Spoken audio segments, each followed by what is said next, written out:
আজি আমাৰ বহুত মানুহৰ হাতত ৰেচন কাৰ্ড নাছিলে আমি এটা এটাকৈ মানুহক ৰেচন কাৰ্ড দিলো সেপ্টেম্বৰ অক্টোবৰ মাহত মই আৰু অলপ ৰেচন কাৰ্ড দিম কাৰণ আজিকালি ৰেচন কাৰ্ডৰ ডিমান্ডো বাঢ়ি গৈছে আগতে ৰেচন কাৰ্ডত আমি চাউল পাইছিলো এতিয়া আমি ৰেচন কাৰ্ডত চাউলৰ লগত আমি 5 লাখ টকালৈকে মেডিকেল ট্ৰিটমেন্ট কৰিব পাৰো এই বছৰ অসমত দুখীয়া মানুহৰ মেডিকেল ট্ৰিটমেন্টৰ খৰচৰ কাৰণে চৰকাৰে 1000 কোটি টকা হস্পিটালত বিল দিছে আপোনালোকে চিন্তা কৰক আপোনালোকে গৈছে কাৰ্ডখন দেখুৱাইছে ট্ৰিটমেন্ট কৰিছে কিন্তু কোনবাইতো টকাটো দিব লাগিব চৰকাৰে আপোনালোকৰ হৈ 1000 কোটি টকা এই আজি তাৰিখলৈকে এই বছৰত আমি হস্পিটাল আৰু নাৰ্সিং হোমত বিল জমা দিছো চাউল পালো আমি তাৰ লগতে মেডিকেল ট্ৰিটমেন্টৰ সুবিধা পালো এতিয়া আমি কি কৰিব খুজিছো চাউলৰ লগতে এইবাৰ আমি চিন্তা কৰিছো যে ৰেচন কাৰ্ডত আমি ৰাইজক কম দামত দালি দিম কম দামত চেনি দিম আৰু কম দামত নিমখ দিম কিমান টকা কম দামত দিম যদি বজাৰত দালিৰ দাম 100 টকা হয় মই আপোনালোকক 1 কেজি দালি ৰেচন কাৰ্ডত 75 টকাত দি দিম তাৰমানে 25 টকা বজাৰতকৈ কম দামত দিম আৰু চেনি যদি দোকানত যদি চেনিৰ দাম 50 টকা হয় মই আপোনালোকক 1 কেজি চেনি 25 টকা দামত দি দিম অৰ্থাৎ চাউল বিনামূলীয়া দালিৰ দাম 25 টকা কম নিমখৰ দাম 10 টকা কম আৰু চেনিৰ দাম 25 টকা কম তাৰমানে ঘৰত অৰুণোদয় আহিলে ঘৰত বিনামূলীয়াকৈ চাউল আহিলে আৰু কম দামত আমি দালিও পালো চেনিও পালো আৰু লগত আমি নিমখো পালো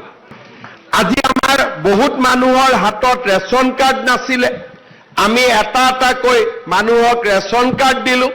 সেপ্টেম্বৰ অক্টোবৰ মাহত মই আৰু অলপ ৰেচন কাৰ্ড দিম কাৰণ আজিকালি ৰেচন কাৰ্ডৰ ডিমান্ডো বাঢ়ি গৈছে আগতে ৰেচন কাৰ্ডত আমি চাউল পাইছিলো এতিয়া আমি ৰেচন কাৰ্ডত চাউলৰ লগত আমি 5 লাখ টকালৈকে মেডিকেল ট্ৰিটমেন্ট কৰিব পাৰো এই বছৰ অসমত দুখীয়া মানুহৰ মেডিকেল ট্ৰিটমেন্টৰ খৰচৰ কাৰণে চৰকাৰে 1000 কোটি টকা হস্পিটালত বিল দিছে আপোনালোকে চিন্তা কৰক আপোনালোকে গৈছে কাৰ্ডখন দেখুৱাইছে ট্ৰিটমেন্ট কৰিছে কিন্তু কোনবাইতো টকাটো দিব লাগিব চৰকাৰে আপোনালোকৰ হৈ 1000 কোটি টকা এই আজি তাৰিখলৈকে এই বছৰত আমি হস্পিটাল আৰু নাৰ্সিং হোমত বিল জমা দিছো চাউল পালো আমি তাৰ লগতে মেডিকেল ট্ৰিটমেন্টৰ সুবিধা পালো এতিয়া আমি কি কৰিব খুজিছো চাউলৰ লগতে এইবাৰ আমি চিন্তা কৰিছো যে ৰেচন কাৰ্ডত আমি ৰাইজক কম দামত দালি দিম কম দামত চেনি দিম আৰু কম দামত নিমখ দিম কিমান টকা কম দামত দিম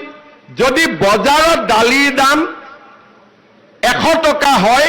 মই আপোনালোকক 1 কেজি দালি ৰেচন কাৰ্ডত 75 টকাত দি দিম তাৰমানে 25 টকা বজাৰতকৈ কম দামত দিম আৰু চেনি যদি দোকানত যদি চেনিৰ দাম 50 টকা হয়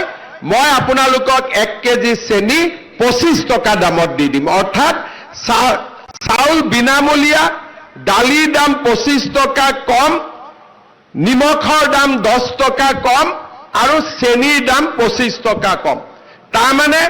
ঘৰত অৰুণোদয় আহিলে ঘৰত বিনামূলীয়াকৈ চাউল আহিলে আৰু কম দামত আমি দালিও পালো চেনিও পালো আৰু লগত আমি নিমখো পালো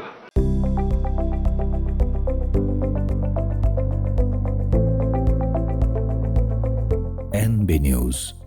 সহজ সৰল ভাষাত নৱভাৰতৰ কথা